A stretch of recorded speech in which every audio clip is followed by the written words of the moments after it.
tertib administrasi pembelajarannya gitu.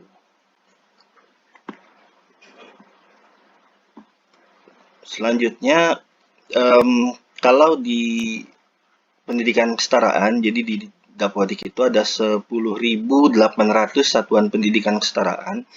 Kalau menurut PP nomor 57 tahun 2021 tentang Standar Nasional Pendidikan, satuan pendidikan itu harus punya kurikulum operasional.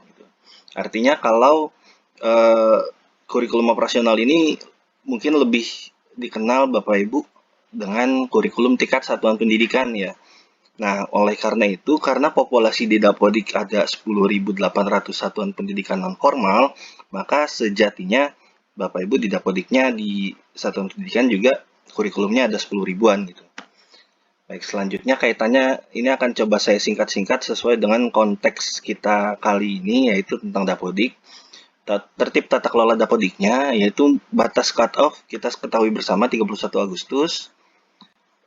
Kemudian cut-off UPK Bapak Ibu ini saya ingatkan juga untuk kelulusan 31 Desember. Jadi ini kita mungkin lebih simultan ya Bapak Ibu. Cut-off Dapodiknya 31 Agustus, cut-off UPK-nya 31 Desember. Ini masih dalam satu lingkup Dapodik gitu. Nah, Kepala SKB Ketua PKBM itu wajib melakukan supervisi terhadap pengisian Dapodik. Artinya jangan ditinggalkan begitu saja operatornya melakukan pengisian. Bapak Ibu Kepala SKB atau Ketua PKBM atau Kepala PAUD TK itu juga wajib melakukan pemantauan. Betul atau tidak nih operatornya sudah mengisi dengan baik, lengkap, dan benar gitu di Dapodiknya. Nah, karena apa? Segala sesuatu yang diinput dalam Dapodik menjadi tanggung jawab Ketua atau Kepala Penyelenggara Satuan, bukan tanggung jawab sepenuhnya di operator. Kemudian Dinas Pendidikan juga punya tanggung jawab nih kalau menurut pasal 13 Permendikbud 79 tahun 2015 tentang Dapodik. Tanggung jawabnya di mana?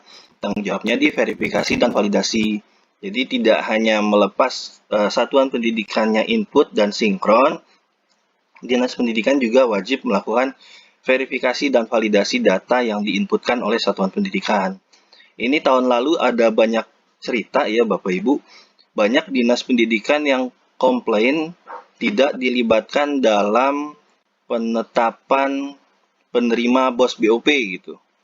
Ini tahu-tahu ada Kepmen 28 tentang Kepmen 28 tentang penerima dana BOP, dinasnya merasa tidak dilibatkan, padahal dinas sejatinya sudah terlibat sejak awal Bapak Ibu, sejak mulai PPDB, migrasi mutasi data, itu dinas punya kewajiban verifikasi validasi.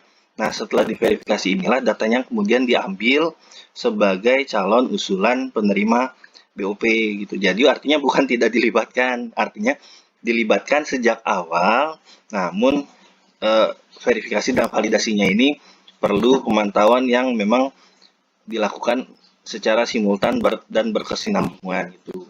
Kemudian entitas Dapodik mungkin tadi sudah disampaikan oleh Pak Hamzah, saya skip saja, nanti bisa materinya disampaikan juga. Di sini saya lebih menekankan tertib administrasi umum dan dampak hukum apabila administrasinya tidak dilaksanakan ya Bapak Ibu gitu. Pertama, izin operasional sudah kadaluarsa, dampak hukum terhadap BOP dan penandatanganan ijazahnya itu sangat-sangat besar Bapak Ibu. Kenapa? Karena sesuai di Juknis ya, penerima BOP itu wajib memiliki izin operasional yang masih berlaku gitu. Jadi seandainya nanti ada pemeriksaan di lapangan, ditemui ternyata izin operasionalnya meskipun di Dapodiknya tertulis masih aktif gitu, ternyata dokumentasi administrasinya tidak ada, tidak ditemukan, maka izin operasionalnya bisa dikatakan sudah tidak aktif gitu. Nah, itu dampak hukumnya apa? Pengembalian dana Bapak Ibu. Jadi ini harus diperhatikan betul, izin operasional jangan hanya sudah ada datanya di Dapodik, tapi izin operasionalnya lupa diupdate gitu. Misalnya seperti itu. Kemudian cek akte notaris Bapak Ibu di satuan pendidikannya. Jadi kadang-kadang ada tuh kaitannya dengan penyaluran dan pencairan dana tahun lalu ya. Itu ada yang pencairan dananya dilakukan oleh ketua lembaga atau kepala satuan pendidikannya, tapi ketika kepala satuan pendidikannya sudah wafat itu atau sudah tidak lagi menjabat, itu tidak ada mekanisme penggantian gitu. Jadi misalkan ketua PKBM-nya harusnya menandatangani ijazah nih, ternyata ketua PKB-nya sudah wafat gitu. Nah itu kemudian siapa yang menandatangani?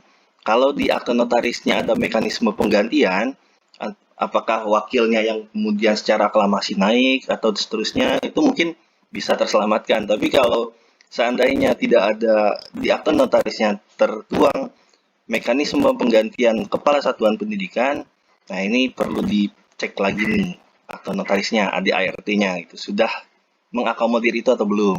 Kemudian pengadministrasian umum dan legalitas logo dan stempel. Ini kadang-kadang logo dan stempel baik di PAUD, PKBM, SKB itu logonya karena ada di lingkungan dinas. Sebenarnya sih bukan lingkungan dinas ya, lingkungan daerah. Jadi di atasnya ada tulisan Dinas Pendidikan Kabupaten Kota, di bawahnya kabupaten kota apa, di tengah-tengahnya nama satuan pendidikannya gitu.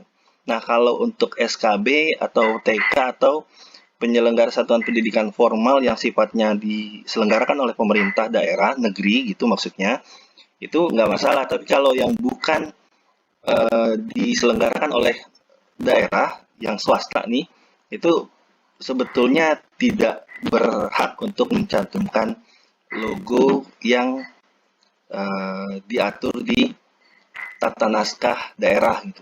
Jadi ini perlu diperhatikan. Dan tata tertib administrasi pembelajaran mulai dari administrasi pembelajaran, daftar hadir, leger nilai dan seterusnya sampai dengan prosedur pelulusan peserta didik gitu. Kadang-kadang ada juga ini datanya nggak masuk di Dapodik, data di Dapodiknya nggak ada, leger nilainya nggak ada, rapornya nggak ada, kemudian ketika ditelusuri ternyata peserta didiknya juga tidak ada. Nah itu perlu diperhatikan oleh pembina, dalam hal ini Dinas Pendidikan dalam hal pengawasan tertib administrasi pembelajarannya.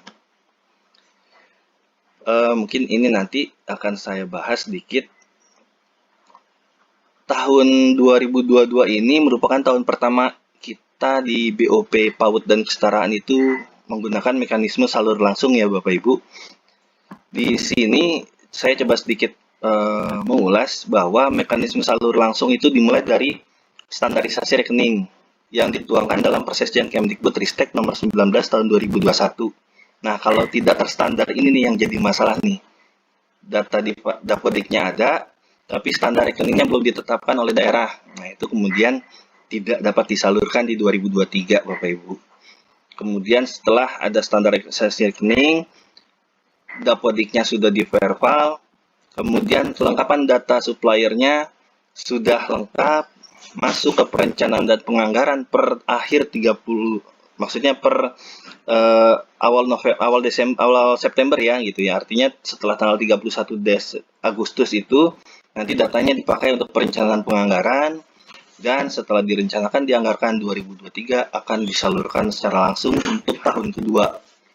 Jadi skemanya seperti ini Bapak Ibu.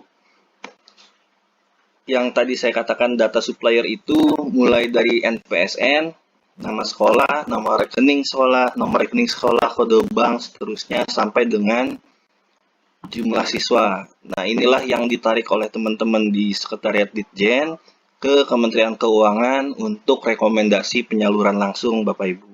Jadi jangan sampai salah satu data ini tidak lengkap Bapak Ibu. Di Satuan Pendidikan, di Dinas Pendidikan juga mohon mengingatkan supaya data ini dilengkapi gitu ya. Kemudian sudah lengkap nih ceritanya gitu, tapi ternyata meskipun sudah lengkap tidak diupdate Bapak Ibu. Contoh di sebelah kiri ini, NPSN-nya ada, status ada, SK pendirian dan tanggal SK pendirian tidak ada, tidak dilengkapi. Izin operasional tidak lengkapi. Nah, ini dari Dapodik nih Bapak Ibu nih.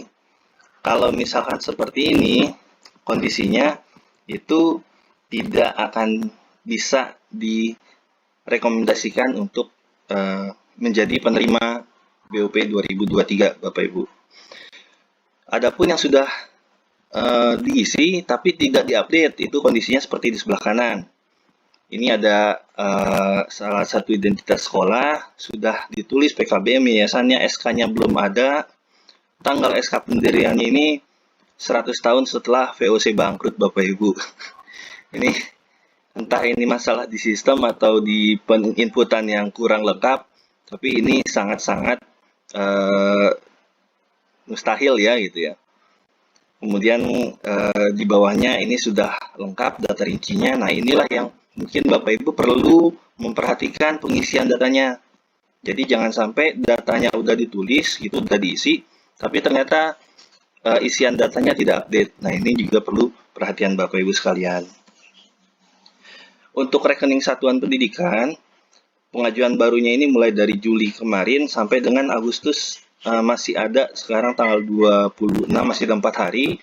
Dinas mengidentifikasi satuan pendidikan, dipastikan kondisi rekeningnya, kemudian koordinasikan dengan SKPD terkait mekanisme penggunaan rekening, kemudian setelah itu koordinasi dengan bank untuk membuka rekening baru, di SK-kan oleh kepala daerah, dan mengajukan kelaman bos salur.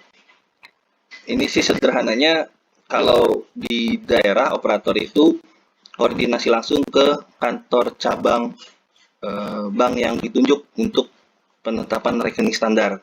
Yang pasti rekening standar itu nama rekeningnya di depannya itu NPSN, spasi, nama satuan pendidikan gitu ya. Kemudian langkah selanjutnya kantor cabang yang kemudian ditunjuk sebagai bank penyalur itu melakukan verifikasi rekening. Nah, kalau yang host to host ini otomatis terverifikasi Bapak Ibu. Tapi kalau yang belum host to host itu harus verifikasi manual. Nah, verifikasi manualnya ini kantor cabang melaporkan ke kantor pusat. Nah, jangan salah Bapak Ibu, kantor pusatnya adalah kantor bank pembangunan daerahnya, bukan kantor pusat artinya Kemdikbud Bapak Ibu. Ini banyak yang WA ke saya juga nih, Pak, kantor cabang sudah verifikasi gitu, mohon ditindaklanjut gitu. Loh, yang verifikasi selanjutnya menindaklanjuti itu kantor pusat bank pembangunan daerahnya Bapak Ibu, bukan kantor pusat Kemdikbud. Kalau kemudian sudah diverifikasi oleh kantor pusat banknya, itu akan kemudian diverifikasi oleh Kemdikbud baru ya, setelah itu untuk diajukan sebagai data supplier ke Kemenkeu. Nah, perhatikan nih nomor 6-nya Bapak Ibu. Kalau bank kantor cabang daerahnya sudah verifikasi, kemudian untuk otomasinya itu ada di kantor pusat kalau belum host to host, kantor pusatnya adalah di provinsi Bapak Ibu, bukan di Kemdikbud gitu ya. Kalau yang perubahan, ini saya perlu penegasan bahwa perubahan rekening yang sudah terstandar itu hanya bisa dilakukan 1 kali dalam 1 tahun. Gitu ya. Jadi kalau belum 1 tahun rekeningnya diberlakukan itu belum, kalau bisa jangan dilakukan perubahan. Nah, kadang tahun lalu tuh banyak satuan pendidikan yang sudah diajukan standar rekeningnya, tapi secara mandiri entah inisiatif dari mana itu rekeningnya diganti di kantor cabang tanpa koordinasi dinas gitu.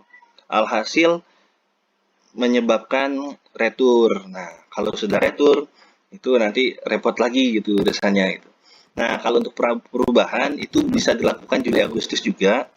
Jadi satuan pendidikan koordinasi dengan dinas, dinas koordinasi dengan bank melakukan perubahan rekening, di SK-kan ulang melalui laman bos salur gitu. Kalau di BOP mungkin juga nanti BOP salur, Mas Ciptian nanti mohon dikoreksi ya Mas. Nah, kalau sudah dirubah, kemudian verifikasi lagi tadi dari kantor cabang ke kantor pusat bank di provinsi. Setelah itu diverifikasi oleh Kemdikbud, hasil verifikasinya diupdate di bos salur, dan sudah kemudian ditetapkan sebagai rekening penerima BOP 2023. Seperti itu Bapak Ibu. Kemudian kalau yang tidak sinkron, tidak valid, kemudian rekeningnya tidak ditetapkan, maka apa yang terjadi?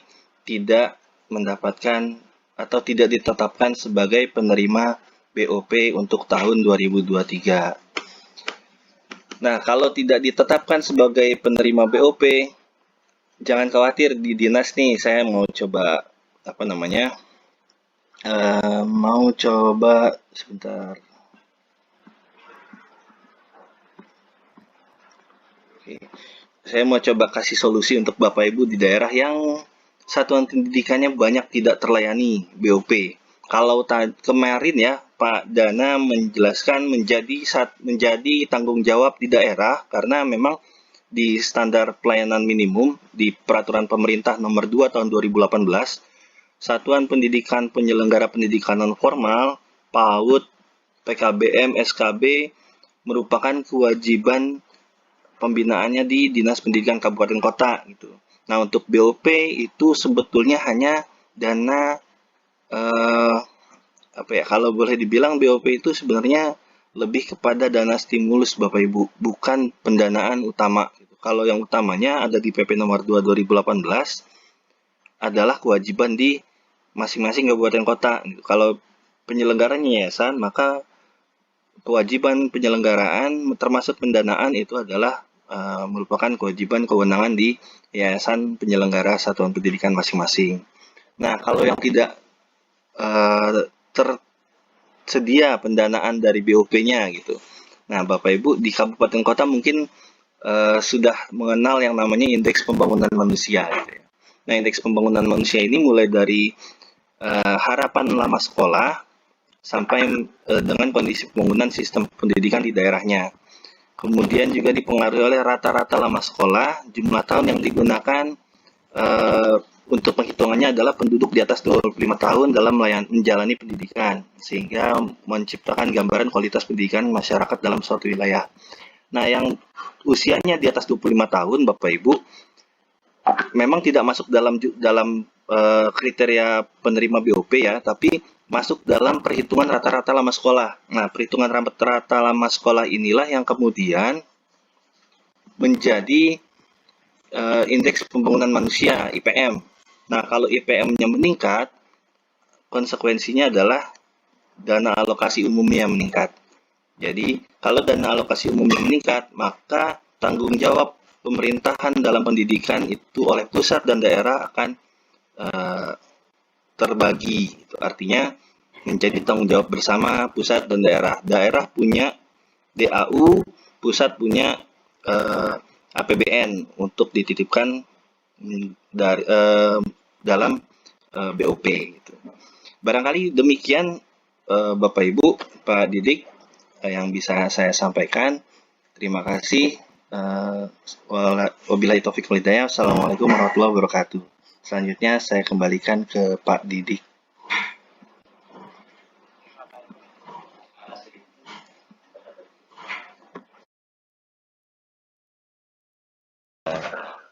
Ini materinya kurang lebih yang bersama ya. Di sudah pokok pendidikan tadi sudah dijelaskan oleh Hamzah. Nah, ini entitasnya ini sedikit berbeda, warnanya aja berbeda ya. Intinya adalah entitasnya ada 4. Ada boarding ada 4 entitas, yaitu satuan pendidikan, peserta didik, PTK, dan substansi pendidikan. Nah, kalau untuk mengirimkan data buat itu semuanya, 4 data ini sudah harus terisi ya, sudah harus terisi dan tidak ada invalid, itu baru nanti bisa dikirimkan ke pusat atau diproses sinkronisasi ya.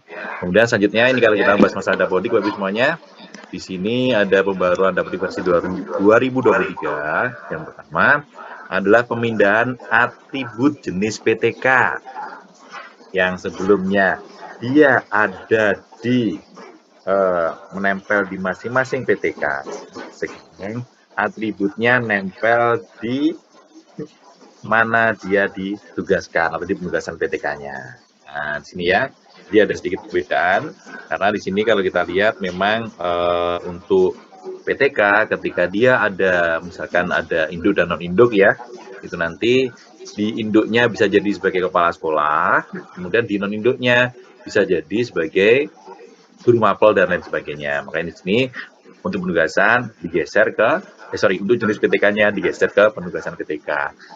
Kemudian kedua, atribut kebutuhan khusus di formulir PTK. Jadi ada penambahan atribut kebutuhan khusus untuk PTK-nya. Kemudian ada atribut kelas orang tua, ya di sini ada di data di sekolah untuk jenjang PAUD. kemudian penambahan endpoint web service untuk Erapor, kemudian juga ada ini yang paling baru ya, pengisian proyek penguatan profil pelajar Pancasila atau P5 untuk sekolah penggerak yang menyelenggarakan IKM ya, implementasi kurikulum merdeka. Kemudian ada penambahan submenu baru mata pelajaran pilihan ya, kemudian ada penambahan instrumen ya, instrumen implementasi insensi pendidikan anti korupsi atau PEM KPK, lanjut dengan validasi sekolah negeri wajib mengisikan NPWP dan nama wajib pajak, yang mana nanti untuk pengisian NPWP dan nama wajib pajak diisikan melalui laman BOS Salur atau BP Salur Pak Ibu semuanya ya. Jadi nanti dari laman BOS Salur atau BP Salur nanti dibantu untuk di updatekan ke Dapodiknya. Kemudian selanjutnya poin 9 adalah penambahan validasi jam ya, jumlah jam mata pelajaran yang diajarkan oleh lebih dari satu guru agar jam penunjuknya tidak lebih dari satu kurikulum. Dan ada penambahan validasi mata pelajaran pilihan, dan ada penambahan validasi resi rombel, dan nomor 12 adalah penambahan validasi nomor handphone untuk GTK menjadi warning. Ini harapannya apa? Harapannya adalah ketika nanti ada informasi yang berkaitan dengan PTK, ya, datanya bisa langsung tersampaikan. Jadi alur informasinya bisa lebih efektif dan efisien sampai ke GTK yang bersangkutan. Nah, kemudian ada perbaikan sini penutupan pengisian tingkat kerusakan bangunan, yang mana tingkat kerusakan bangunan itu ada di ruang ya. Jadi ada perbedaan sedikit untuk tahun 2023 ini. Kemudian ada penutupan atribut NPWP ya. Kalau sebelumnya itu dia bisa menginputkan data di Dapodiknya, sekarang penginputannya hanya di laman BOP atau BOS Salur. Ya, mau dicerat-cerat lagi boleh. Kemudian perubahan validasi antara data dinamis dengan data inputannya ya. Jadi kalau misalkan nanti ini adalah harapannya datanya bisa lebih konsisten Bapak Ibu. Jadi antara yang dimasukkan oleh teman-teman di aplikasi Dapodiknya dengan data yang dikirim itu sama. Kan di sini untuk validasinya dibuat invalid. Nah, oke kita lihat. Nah, ini ya. Ini kalau kita lihat sudah ada 3 versi di sini. Ya, ada update 2023A, 2023B, dan 2023C. Nah, khusus untuk yang 2023C ini adalah menjembatani teman-teman yang mungkin kesulitan dalam melakukan proses sinkronisasi data. Misalkan ada sekolah yang ketika mau sinkron yang muncul hanya tombol tarik data saja.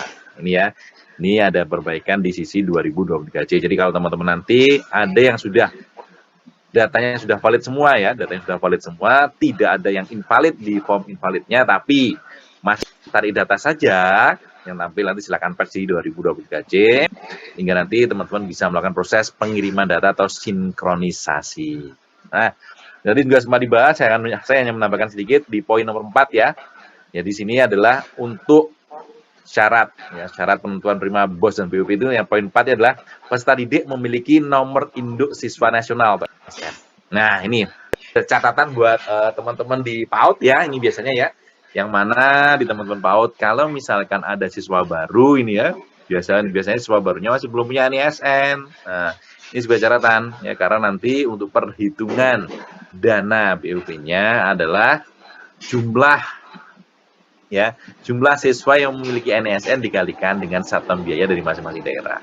Ya, kalau yang lain tadi sudah dibahas. Nah, saya ingin garis bawahi di poin 4 ini, yang mana nanti harusnya di tanggal 31 Agustus semua siswa dari Bapak Ibu semuanya, teman-teman PAUD ya, itu sudah mempunyai NISN.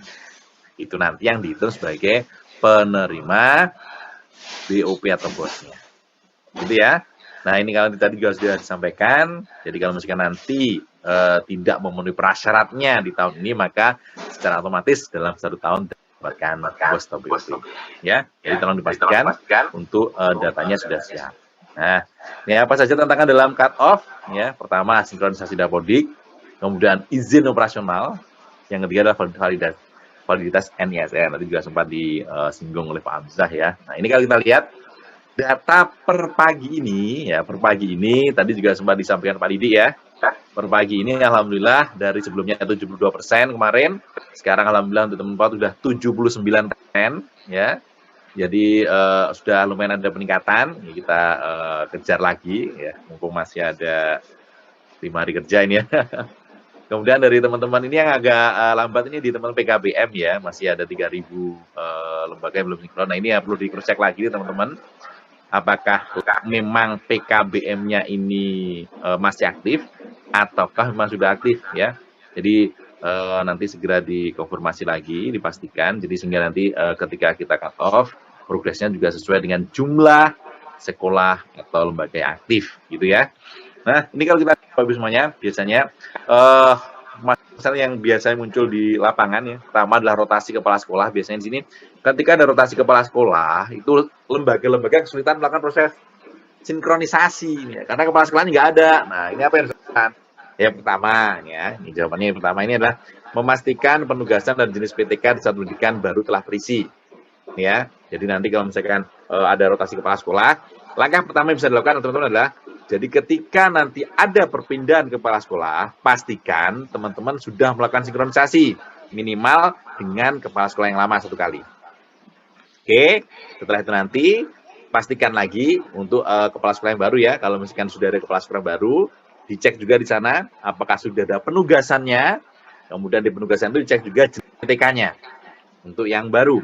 Dipastikan dia sudah ada penugasan dan jenis PTK-nya adalah kepala sekolah. Nah, kemudian nomor 2 yang dipastikan, selain jenis PTK-nya kepala sekolah, pastikan juga memiliki tugas tambahan sebagai kepala sekolah. Itu kalau yang udah definitif ya. Kalau misalkan yang belum definitif, bisa diisi dengan PLT. Ya. Kemudian yang poin 3, yang terpenting ini ya, memastikan akun dari kepala sekolah yang baru atau PLT-nya itu sudah ada di pusat, kemudian dicek di manajemen sekolah ya. Di sana pastikan sudah ada peran sebagai kepala sekolah. Kenapa? Karena untuk melakukan proses sinkronisasi atau pengiriman data ini hanya bisa dilakukan oleh kepala sekolah. Gitu ya. Oke, kemudian yang kedua, kan biasanya pertanyaan gini, perbaikan riwayat pendidikan formal PTK. Nah, ini ya, karena ketika nanti ada data riwayat pendidikan formal yang berisi menyebabkan invalid. Nah, ini perbaikannya ya, pastikan PTK bersangkutan mempunyai akun ya, nanti bisa login di ptk.datadik.go.id. Nah, ini kalau riwayatnya S1 itu masuknya di PTK. Kalau misalkan riwayatnya belum S1 itu masih bisa dimasukkan di lokal ya perbaikannya. Kemudian poin 3, peserta di jenjang PAUD selain TK belum diluluskan ini ya. Nah, ini biasanya ketika teman-teman mau tarik data gitu ya. Nah, kenapa saya ambil dari PAUD, ini kan ini dari jenjang SD mungkin ya, yang dari PAUD TK naik SD, nggak bisa dicari di tempat sekolahnya, ternyata data siswanya nggak ada. Nah, ternyata ini ya, ternyata memang di sekolah asalnya siswanya belum diluluskan atau ya dia sudah dikeluarkan. Nah, sudah dikeluarkan, tapi di sini tulisannya mutasi keluar, ya, bukan diluluskan. Kalau dia mutasi keluar, maka secara otomatis tidak akan bisa ditarik oleh teman-teman di jenjang SD. Ini Bapak Ibu semuanya ya. Jadi yang bisa ditarik di jenjang setelahnya itu adalah siswa-siswa yang sudah diluluskan. Ya, jadi nanti silahkan kalau misalkan dia dimutasi keluar, silahkan perbaiki tanya, jadikan diluluskan. Nah, kemudian poin 4 yang pertanyaan sering muncul nih, PTK tidak bisa login di manajemen individu PTK. Nah, ini ya, nih dipastikan nih ya, pastikan Bapak Ibu semuanya, akunnya jangan double Bapak Ibu semuanya. Nah, ini biasanya akun dari operator sekolah itu sama dengan akun PTK. Ini yang menyebabkan jadi akunnya bermasalah ya. Jadi pastikan kalau operator sekolah itu punya akun sendiri dan PTK juga punya akun sendiri. Ya, jangan sama akunnya. Nah, apalagi kalau misalkan ya ada satu PTK, kemudian dia sebagai kepala sekolah juga, kemudian dia juga sebagai operator sekolah. Nah, ini ya, akunnya dibedakan antara dia sebagai operator sekolah, nah itu dibedakan dengan akunnya sebagai PTK. Baru nanti di PTK, akun PTK itu bisa mendapatkan peran sebagai kepala sekolah. Jadi nanti dia punya akun. akun pribadi sebagai PTK dan akun sebagai operator sekolah. Ini harus bedakan. Karena kalau misalkan nanti sama, ada kemungkinan nih teman-teman ketika operator bisa login di lokal karena akunnya sama, PTK-nya nggak bisa login di lokal. Ini ya catatannya ya. Jadi pastikan nanti teman-teman ketika membuat akun, akunnya sudah dibedakan. Oke, poin 5. Tombol sinkronisasi tidak tampil di aplikasi ini ya.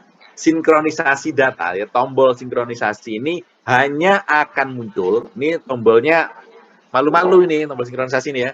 Jadi tombol sinkronisasi ini hanya akan muncul jika yang login RAN-nya adalah kepala sekolah.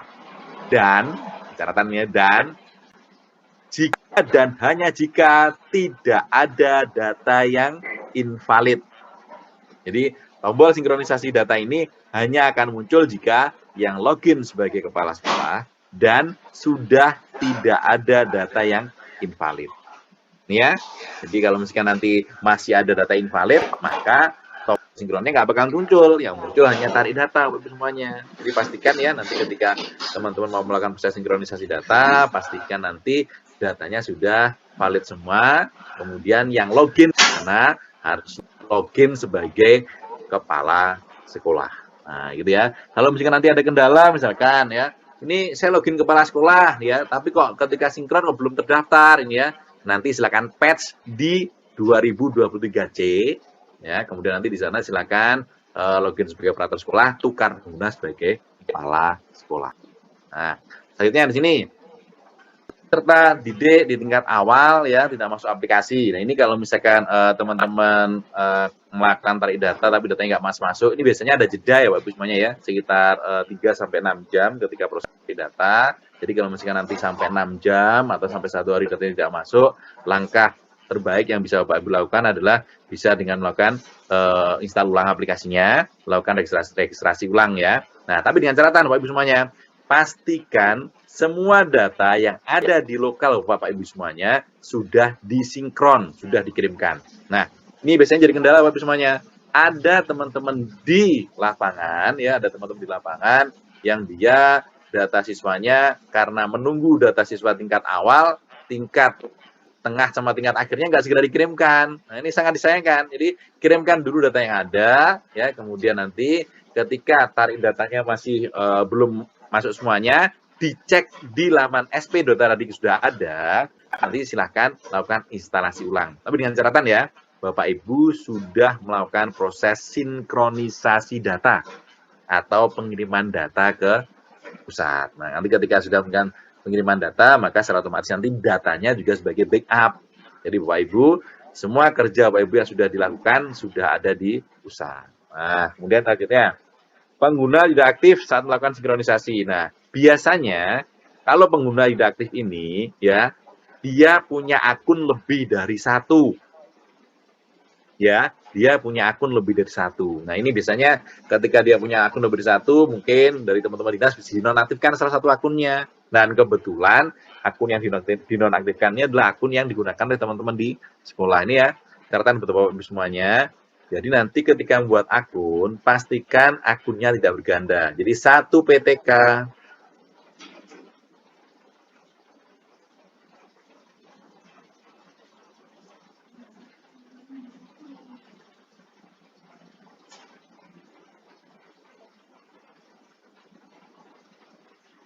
Oke, saya hapus dulu ya.